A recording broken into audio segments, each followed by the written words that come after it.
Jadi apa aja proses yang sudah Ibu jelaskan nanti ditulis ya sesuai penjelasan Ibu. Terus untuk LKPD yang ini cara menangani bagaimana kita menjaga alam. Oke. Indri dapat tugasnya apa? Ya itu isi kata kan? Ya. Kemudian yang satunya apa?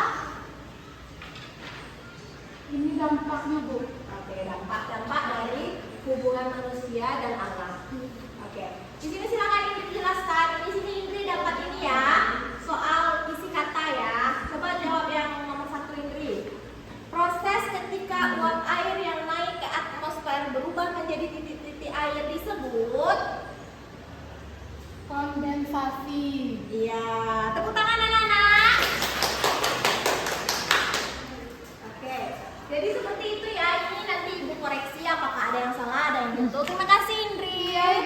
Silakan untuk kelompok 2, silakan maju ke depan. Apa tugasnya? Citra. Tepuk tangan untuk Citra. Oke. Di sini Citra dapatnya apa, Nak?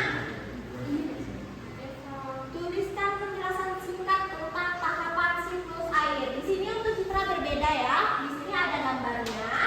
Sudah selesai dengan silang.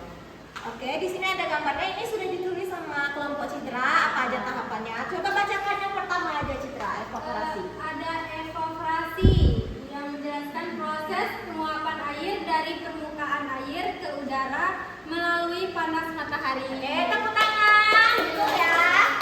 Nanti Ibu periksa. Silakan dulu Citra. Terima kasih Citra.